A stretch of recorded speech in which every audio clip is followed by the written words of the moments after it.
이 시간 전할 말씀의 제목은 영생은 타락 후에 급조된 응급 처방이 아닙니다.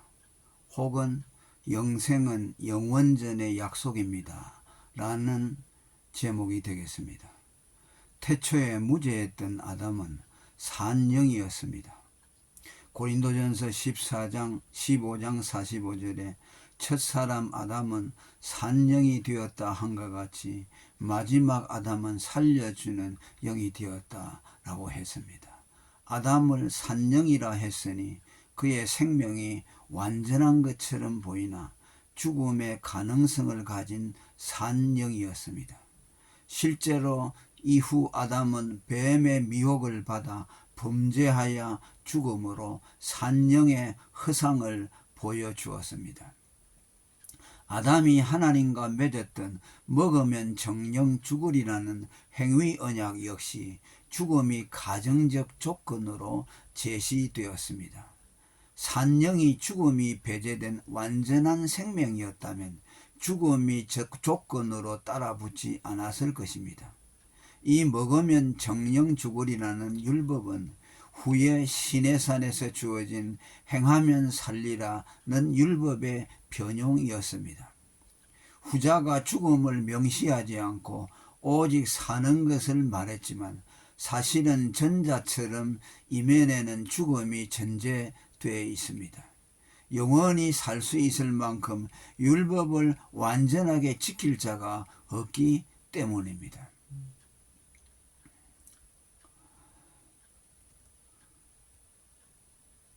비록 무죄한 산영일지라도 율법 아래에 있는 한 언제든 정죄에 떨어질 수가 있습니다. 백년간 율법을 지켜왔어도 오늘 어떨지 장담할 수가 없는 것이 율법 아래에 있는 자의 운명입니다. 율법은 사는 길을 예비한 것 같으나 사실은 죽음을 예비한 것입니다. 이런 점에서 죽음이 조건화된 산영은 진정한 축복이라 할 수 없습니다.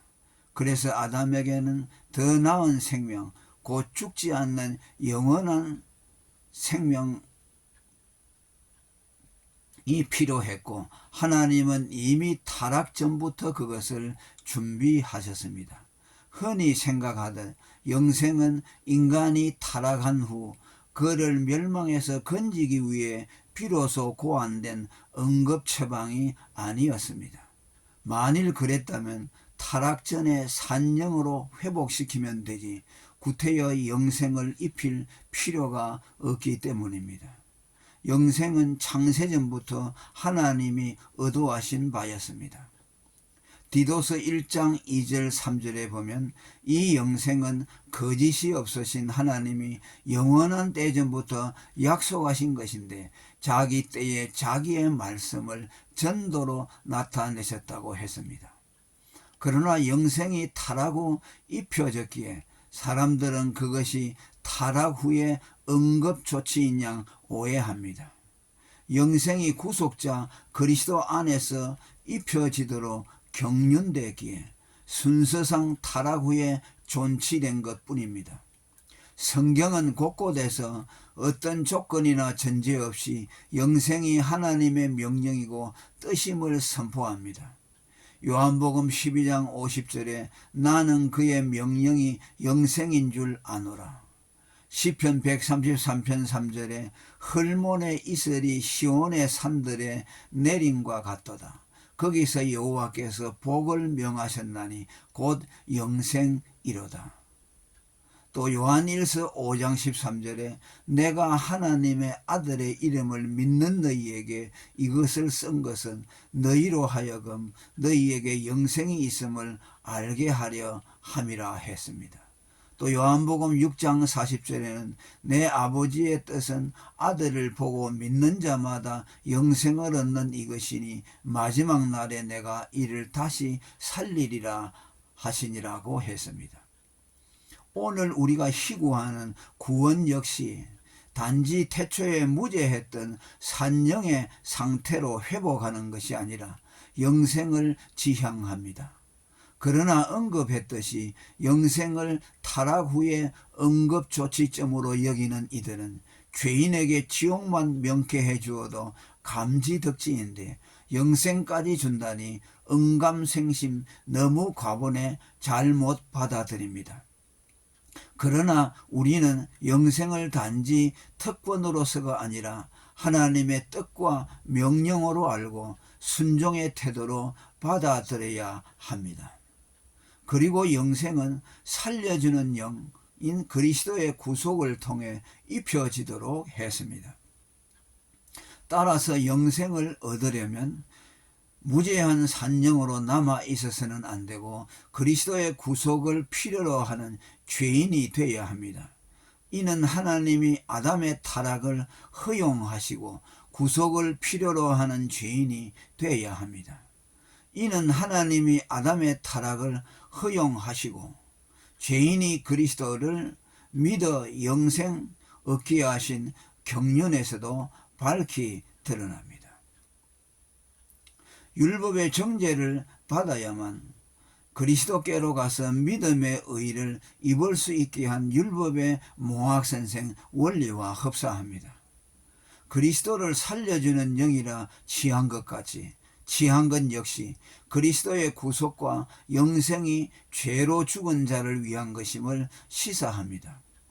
마태복음 9장 12절에 건강한 자에게는 의원이 쓸데없고 병든 자에게라야 쓸데있다고 한 성경 말씀이나 망가져야만 새로 고친다는 일반의 속담과도 일맹삭통합니다. 죄로 죽지 않은 자에 대해서는 살려주는 영 그리스도가 할 일이 없습니다.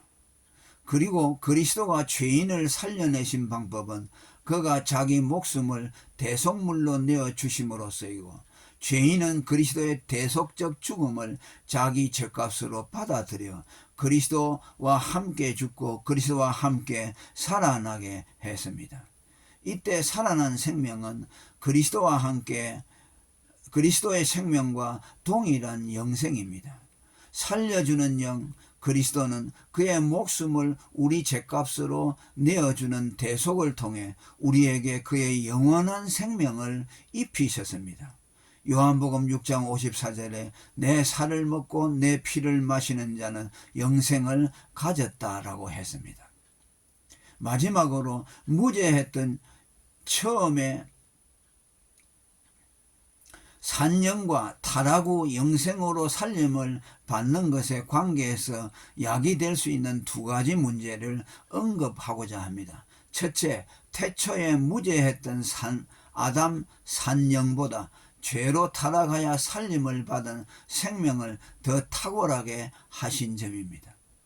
가나 혼인잔치에서 처음 나온 포도주보다 뒤에 나온 포도주가 더 맛이 있었듯이 처음보다 나중을 더 좋게 하시는 하나님의 경륜이 엿보입니다.